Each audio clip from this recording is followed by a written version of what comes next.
What is cracking YouTube? Hello, everyone. I am Mario Arroyo, aka Agent Extraordinaire, House Flipper Extraordinaire. Right here, we got Kevin Brady. Kevin, let them know who you are. I'm a mortgage banker here in Cerritos, partner in 8 different ventures, and partner in this podcast with Mario Arroyo.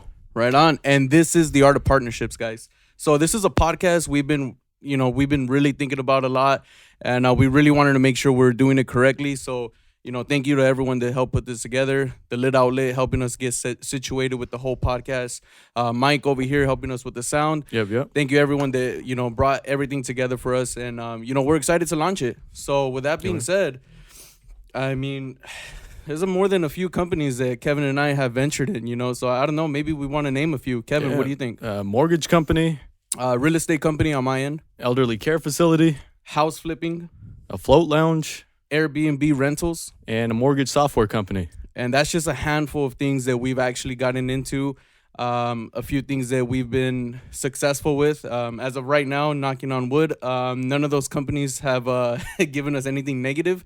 They've all been on the positive side. So we've been very fortunate, very blessed, in order to start these companies with our partners. And as of right now, they've been a success. I mean, I don't know anything you might want to chime in on that, Kevin. No, positive cash flow on each of these companies. The oldest one has been around for 3-4 years, to the newest venture just kicking off about 3 months ago. And in each of these companies, we have different partners on the other end. Absolutely, 100% true. So one thing that, Kevin and I are very big believers in is we're very big believers in partnering with others in order, because, we can accomplish more when we come together. At the end of the day, and none of us is as smart as all of us. And, at the end of the day, we can all bring what we have to the table, and that's going to create a nice recipe for success. So that's a huge thing that, we're believers in. And with that being said, that is a big reason why we started this podcast, just to let people know, like, this is what we can do with other people as well. So we want to open that up, not just to Kevin, myself, in our SOI, in our sphere of influence, but just to anyone out there that might have a nice business idea, and however, they just might be lacking some resources, and we could possibly be that resource. Right. So we're reaching out to our audience, to our viewers, in hopes that they reach out to us so that we can partner with them to create their dreams and make their dreams a reality. With that said, this all stems back to when I was in college, back in 2012. I started a food delivery service. Long story short, we were delivering In-N-Out, Chipotle, McDonald's to the local community right there in my college. Well, this is 2012.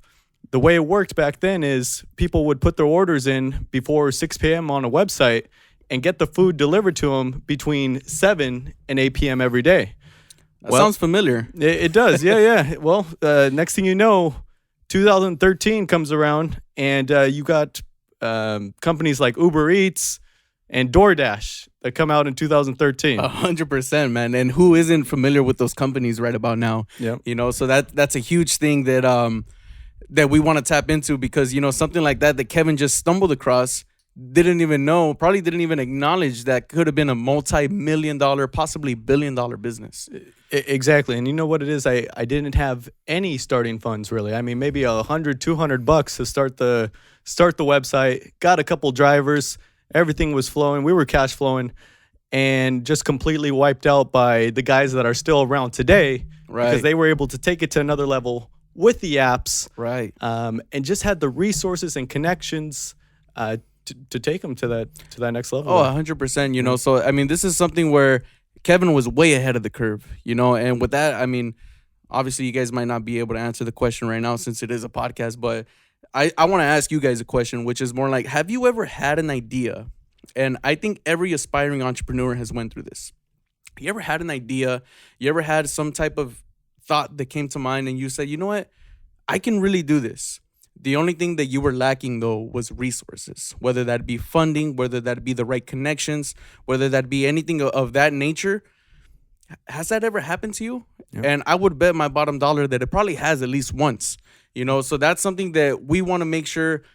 I mean, we're much more reachable people than other entrepreneurs out there. And we want to make sure that you can reach out to us and we can come together and possibly create something that hasn't been created before, or it has been created, but you might have the secret recipe, you know? Exactly. We're not necessarily looking for the next Uber or the next Airbnb, but we're looking for that barber, that kick-ass barber who wants to start his own barbershop, but doesn't have the initial funds to do so. Exactly. He has a proven clientele, proven business model, and hopefully if he reaches out to us, we can help him make his dreams a reality.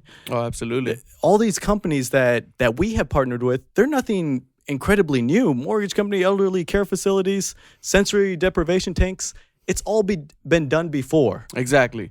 So these are things that, they've been done before. And however, Kevin and I, we don't know what we don't know, so it's something to where we don't know what people are out there in the market for. Right. And, some people bring that to the table to us, and then we decide, hey, you know what? That makes sense. And then if you can show us a proven track record of this is how it goes down, this is the clientele that buys this product, and then we see there's a market for it, we're more than happy to partner with anyone. So at the end of the day, that's what we're looking to do. Something, and just like Kevin said, the barber with the kick-ass style, and has a huge following. The guy that is cooking food out of his home right now because he just has a great following and people love his food. Yep. But he might not necessarily have what it takes to get over the hump in order to open the actual restaurant. So that's what we want to. We want to be that resource. Exactly. A lot of these guys with the skill and the business or the idea are just lacking the business model and the know-how, and how do I set up the corporation? How do I get the funding? Right. And that's what we're looking to help them with. Exactly. So something, Kevin and myself, we've been a part of 8 different businesses together, so just being a part of different businesses, we've proven that we can build these businesses. We've both been entrepreneurs since, I want to say, our early teenage years or even before that, so whether we knew it or not, we were entrepreneurs.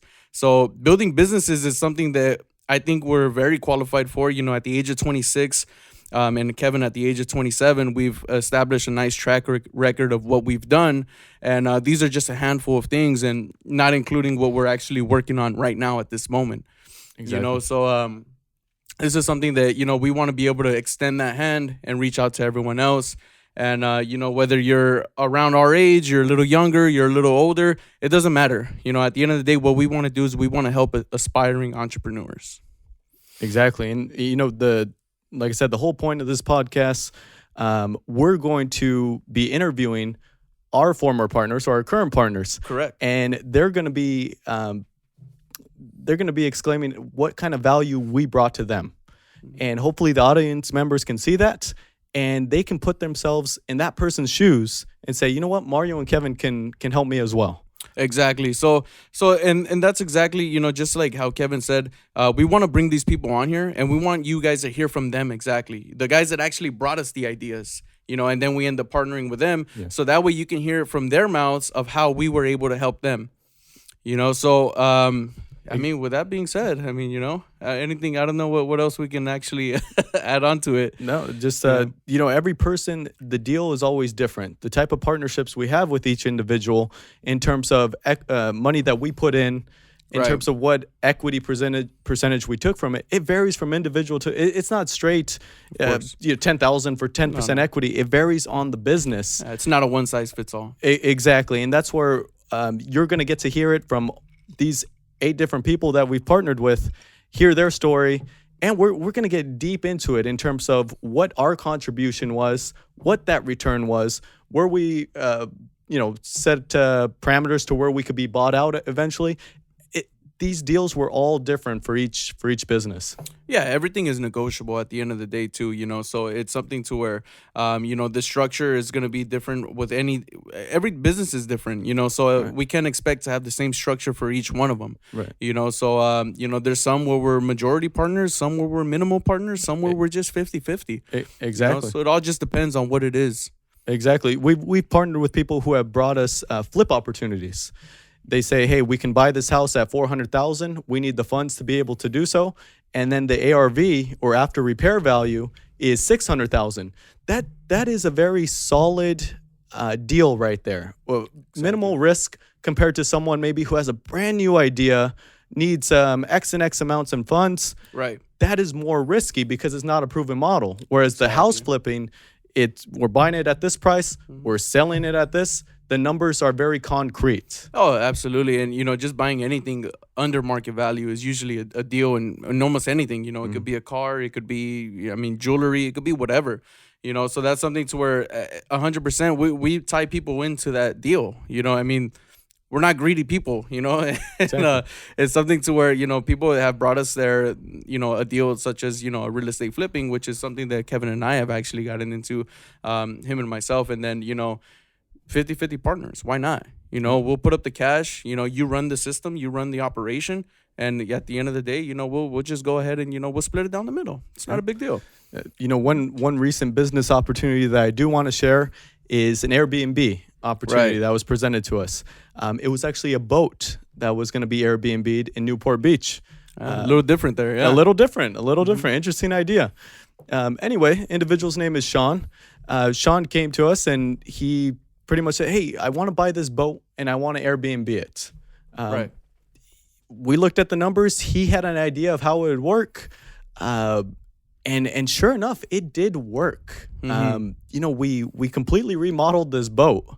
About a 32-foot boat right there in Newport Beach. Right. Great view right there in Newport Bay. And to this day right now, it is cash flowing very well. Nice. And I want to ask you a question I already know the answer to, but does that boat even operate? It does not.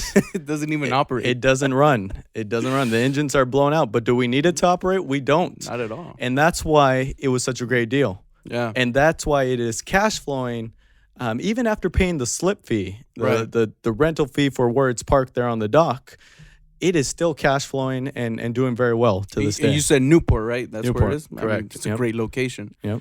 At the end of the day, it's not considered real estate, but, location is one of the biggest things that you hear in real estate, and at the end of the day, that's what's going to pay the bills. Exactly. And, this individual, that boat wasn't free, that's for sure. So he needed the initial funds to buy it, but he showed us the plan, showed us the opportunity of what it would rent for, and we took it from there. And now it is running. He has a cleaner that comes every time after it's been rented. Pretty much self-generating at this point, which is great. Oh, nice, man. And Sean is a partner on a different business with you as well, right? He is elderly care facility. There it is. Okay. I mean, can you elaborate a little bit on what that is? Yeah, so it's called a RCFE, residential care facility for the elderly. Right. What it is, it's just a normal single-family home in a normal suburban neighborhood, and they have their guests or their clients are the elderly who need care, right? Okay. So instead of someone putting their mother or father in a big dormitory-style nursing home. Right, which is what you see a lot of times. Exactly, and they don't receive the level of care, and they're just a number there. They're sent to this single-family home, our residential care facility. Okay. At max, we have about 6 to 10 residents at one time. Okay. So they're receiving, practically for every one caretaker, there's maybe 4 residents. Right. So that is ultimate care that they're getting. Not only that, but they're in a single family home in a residential neighborhood. It's familiar to them. Yeah. Their room, their individual room is decorated the same way their room was when they lived at their normal home. Exactly. Nice. Exactly. Yeah, it doesn't get better than that, man. It really doesn't. When it comes down to, unfortunately, we're all headed that way. We're all going to reach an age where, we're going to have to be put in some type of care where we won't be able to care for ourselves the way we do now. And, that's something to where you're providing massive value for those people. And not only those people, but their kids and their grandkids, giving them peace of mind that their loved one is in a safe place, So, and at the same time, it's become a business that I would have never thought about, and a lot of people probably don't think about. Correct. And I bet you didn't even think about that. I did not. But what Sean did, in this case, he showed us the numbers. Right. Numbers that could not be argued against in terms of the baby boomers that are getting to that age right now. There is a huge need for this. There it is. He showed what the rents would be for each resident. And overall, what was he lacking in the capital? Right. And that's where we came in, helped with the capital, helped with the business structure. and now it's flowing very smoothly. Nice, man. It really doesn't get any better than that. Yep. That's cool. And then I mean, with talking about all these businesses and stuff like that, this is something to where, where did we first, maybe we can elaborate a little bit on where did we first get the feel that we were entrepreneurs? I know exactly what that was for me, but I don't know, maybe you want to start that off. Grew up in North Long Beach. For those of you not familiar, not a very nice area. Right. Mother's an immigrant from Mexico. Dad grew up in Minnesota on a farm, ran away, ended up in California, and that's where they met. And growing up, money was always an issue. And, we were always told, I have a younger brother and sister, we were always told, go to school. Right. Get that good job, W-2 employee. And like a lot of us are told. Exactly. And it was in college that I think it was seeing other businesses, small businesses that were flourishing. Right. And seeing that it was the guys who either owned their own business or who were in sales that were making the money. That's what that gave me that mindset shift. I see. To where you switch from like, screw the 9 to 5. I got to get into this type of sales business world. Exactly, because I'm there in college and I'm struggling to pick a major. That's what was happening. What do I want to be an accountant? Do I want to major in business? Business very general. I don't even know what that means. Where's that going to lead me? So many different ways you can go with it. Exactly. It was a struggle, and I think many people are struggling with that today. They're in college and they're probably just getting that degree to make mom and dad happy.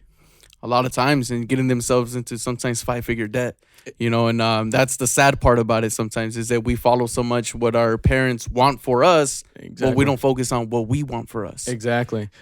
And during that time I actually started that company, food delivery service, started as a grocery delivery service. A lot of people don't know that, but it was too complicated for me at the time to do it. Yeah. So I switched to food delivery, and it worked. Mm-hmm. But like I said, eventually you get wiped out by someone that's doing it better. On a bigger scale. On a bigger scale, more resources, apps started coming out, becoming more prevalent. Right. But that's where it all started for me. Right on. That's where it started. Oh, cool, man. I mean, pretty similar, as you can see, Kevin looks like a hair has never been touched on his head, you know what I mean? But he did come from humble beginnings, and that's something that I acknowledge, and, he doesn't forget where he comes from, and I totally respect that. For myself, I also grew up for some time in North Long Beach. Didn't know Kevin back then, though. Didn't meet him until later on in our 20s, but grew up in North Long Beach. My family did a lot of moving. Lived in New Jersey for a couple years, came back, lived in Long Beach again, went to school in Downey. I went to Downey High School, graduated. And, I think where I really picked up entrepreneurial, I think I didn't pick up entrepreneurship at an early age. I think I picked up sales at a very early age. Yeah. And what I picked up in sales was that my dad would sell everything and anything, and everything was always for sale. My dad had his price for almost everything that was a material object, so something when it came down to means of survival, because my family didn't always do very great. There was times where we did do good, and then most of the time we weren't doing that amazing. And for means of survival, my dad picked up sales at a very early age, and just watching my dad do it kind of made me figure out that sales was a good way to put money in your pocket, and my dad was huge on leverage. My dad knows how to do a little bit of everything, knew how to do a little bit of everything. And, but when it came down to it, he wasn't really doing it because his time was spent better making more sales. Your dad was a hustler. He was a hustler. Not a businessman, but a hustler. He was a street hustler and in the beginning, and then became a little more of a savvy hustler. But at the end of the day, he was a hustler. My dad wasn't the guy that, he could build a huge business, but he was the guy that he'd definitely fill the pipeline. He'd definitely fill the pipeline. He would definitely be the top salesman of the month in any single company, but he wasn't the guy that can get in there and, build a business from the ground up. Right. Had my dad partnered with somebody, exactly, dude, big time. That company's taken off, but that's kind of where I picked up my entrepreneurship, because when I got into sales, it was very early on, and I started doing forklift sales. So I started that forklift company with my dad. Two guys, no business experience. Company took a huge shit. Excuse my language, but that's exactly what happened. So the company took a dump, and at the end of the day, we found ourselves like in means of survival. So we started selling everything and anything. So from there, I took the time and took advantage, and I said I want to learn real estate sales. Got into real estate, met this guy, from a business relationship became a big friendship, and then here we are. But I want to say I probably picked up sales and entrepreneurship, I want to say maybe like my senior year of high school. Okay. It's when I really dialed in and I really embraced, this is what I like, this is what I want to do, this is what's going to get me over the hump. Yep. Yep. I hear you on that. I hear you. Yeah, man. So it's something to where if anybody wants to become wealthy, a millionaire, a billionaire, even if you want to take it a step forward and you want to say a trillionaire, dude, sales is the number one thing you need in your arsenal. Yep. Number one thing. So, and then with that being said, your network is your net worth. So who are your friends, who you surround yourself with, and that's the person that you will become. So that's what I've always done. And I don't want to say always done, but that's what I've done once I became like a young adult into the business world. And it's gotten me to places that I never would have even imagined. I'm sure you could say the same. Yeah, exactly. And, for all our business partners currently and future business partners, we are always pitching the passive income Oh, yeah. opportunity that lies in these businesses. We don't want our partners to keep continuing to work in the business down the line. Right. We always look. There's another opportunity to remove yourself from your business, from Right. working in the business and receiving the passive cash flow, as Mario's hat states right there. If you didn't see it.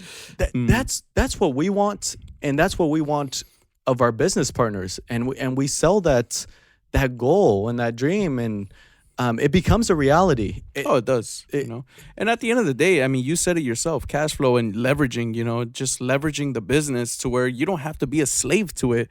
Yes. A lot of times, I've seen people, someone very close to me in my family, guy does very well. I mean, we're talking $250,000, $300,000 a year in a place, like California. That's pretty good. That's pretty damn good. You're doing better than most of the people. That's real good. And with that being said, though, this guy's slaving away 60 hours a week, and he's, I want to say 55 years old right now. He's one of my uncles.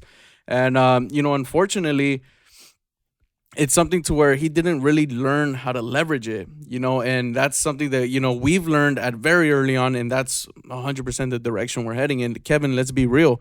Your main business is mortgage. My main business is real estate sales. Yep. And I don't love it. And some people might catch that like, whoa, like, what do you mean? Then why do you do it? But it's a great vehicle for me, and it's something. I don't want to say that I don't like it. I mean, I do get fulfillment helping people, but at the end of the day, it's something that I don't see myself selling a house when I'm 50 years old, when I'm 45 years old, 55, 60 years old. Right. That's something that it's not in my plans. So my plan is to be out of the real estate business in 4 years. Not out of it completely, out of real estate sales. I want to stop doing that by the age of 30. Exactly. So that's something to where if I'm still a part of it, I'm not actually selling the house alone. I'm helping other people build their business, or I'm house flipping and I'm investing in businesses, But that's something to where at the end of the day, it's leverage and then finding the exit strategy that's going to work best for you. Right. Exactly. We're putting our energy and our time, sweat equity in right now to be able to create something where we would be able to remove ourselves from the business. Exactly. And in a sense, just oversee it. Yeah, because we're putting a lot of man hours into our business right now. Right. That's what it is. And when Mario says we don't like it, we love what we do in general. I love mortgages. I love helping people finance their future home purchase. Right. But with that said, in the trenches, right, there's a lot of stress. There's a lot of hours put into it. Yes. And what keeps me going is I'm slowly creating something in which I'm putting the team together, right, to where I'm just going to be able to oversee it and consult my team Exactly. members. Oh, exactly. And that's the same thing on my side. You know, it'd be something to where I'm not completely out of the game. I'm just not the one opening the property anymore. I'm not doing the open houses anymore. You know, I'm the guy that I'm leveraging when people still call me and they want to sell their house, they want to buy a house. Exactly. I'm going to give them to my team members. Exactly. You know, it's something to where leverage at the end of the day, dude, that's the number one thing that everyone should be striving for, you know, because if not, you'll be the slave to your business, you know. And I know a guy that I used to bartend at this place, and I'm not going to say names because I don't want to give them any love or credibility whatsoever. But this guy never took vacations, you know, and if he did, they were for like 3-4 days, which is not a real vacation in my opinion, you know. But he ran one of the hottest clubs. He runs one of the hottest clubs right now in Southeast LA area, and slave to his business, man. You know, probably does very well, and I'm sure he's making millions and millions of dollars every single year. But what good is it if you can't truly enjoy it by stepping away from your business? You know, that's, to me, it's like I can't even think about who would really want to do that, you know? Right. But that is the second step for everyone out there. The first step is starting your own business. Exactly. That's just it. If you're an employee, you're a slave eternally. Oh, yes, of course. Yeah. So there's levels. Exactly. Then starting your own business, you're going to be working in your business maybe for the first couple of years. Right. Yeah. But then it's the goal of removing yourself from your own business and still generating income. Yeah, and then ultimately, I mean, maybe even starting other businesses. Yeah, exactly. You know, I'll put my family, it started with myself. My mother started a CPR training business. Right. She was a school teacher for 25 years. Okay. Now is doing CPR trainings it's her own business. Nice, dude. She's a notary, does her own notary signings, her own business. That's a level up, man. My brother is an accountant. I will help him to remove himself from that W-2 job so that he can start his own tax preparing business. That's going to come this summer. And then eventually true happiness will be fulfilled, will be achieved after they remove themselves and start doing what they want to do. Spend time with the family, travel. That can only be achieved if you have your own business. Right. And eventually if your business is self-running. Yeah, exactly. That's the ultimate goal. And dude, I couldn't agree with you more, to be honest with you, you know. But yeah, like you said, no, there's definitely steps to it and there's levels to it. You know, right now it's figure out the way to leave the 9 to 5, burn your boats, start your business, you know. And burning your boats means if you landed on an island, you're going to take the island and you're going to burn the boats to make sure that you take that island. That's the only option possible for you to do. Quote by Tony Robbins here, in case you haven't heard of the guy. But anyways, so that's step number 2. Start the business. Step number 3, scale the business. Step number 4, take a step back. Take a step back and watch what you built run itself.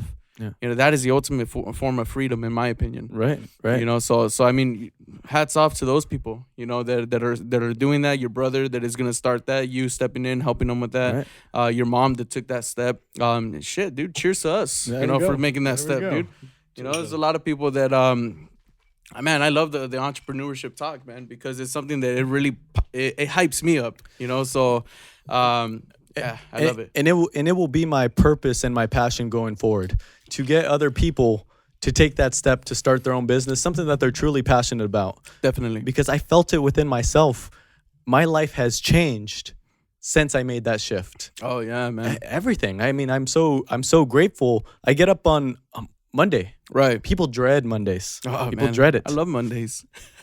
I get up and I just think, oh my gosh, I'm going to work for myself. Yeah. For myself. With guys, team members that I work with, my sales guys, well, I consider them as partners. Yeah. You love those guys. I love those guys, man. I tell them this. I say, you know, there's a certain split that I take from these guys, let's say, right? There's a certain percentage they give to the company. But it's in exchange for value. And I am so transparent with these guys in terms of what's being exchanged. Right. I don't hide any numbers. And the reason I do it is because, you know, all those sales guys, you're your own boss. Right. That's what I tell them. And when you're your own boss, you make decisions in terms of what's a good exchange of your time. Correct. And of money if you're giving up money for it. Oh, yeah, for sure, man. And that's something to where you made a very key point, which is value. You know, same for me is I'm not a real estate broker. I'm a real estate salesperson. So I pay a piece of my pie to my brokers. Yeah. But I do it I don't want to say happily, but I do it without a problem, and because I know the value that I'm getting in return. Exactly. Everything that these guys teach me, from house flipping to, how to work a certain deal, to negotiating a certain deal, is something like that, man. And then, like you said, people dread the Mondays. Dude, I look forward to the Mondays, man, because I like who I work with. And Exactly. I got to choose those people that I work with. You know what I mean? And that's just one of the other advantages of being a business owner, is that you build it, you bring the people in that you want in. So I mean, what's better than that? Exactly.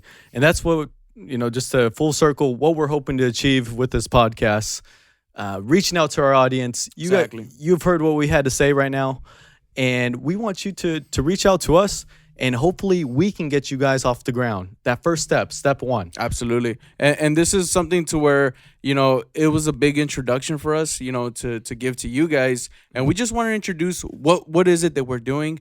Now you have it. You can follow me on Instagram as Agent Extraordinaire, and you can follow Kevin on Instagram as Senor Brady, right? Yes, sir. And that's something to where we want the DMs to come in. Yep. Start asking us questions. Start asking us, what is it going to take for you to, propose this certain business to us, and we'd be happy to respond. And at the end of the day, I mean, any which way possible, if we're not the guys for you, I guarantee you we'll be able to point you in the right direction to the guy that is. Yep. So with that being said, I mean, I don't know if there's anything else you want to bring in before we sign out here, but I hope you guys reach out. I hope you guys got something from this. I could guarantee you episode 2 is going to be much better, a lot more value filled. Yes. And, with that being said, I mean, this is the art of partnerships, man. This is the art of partnerships. All right. Thanks, guys.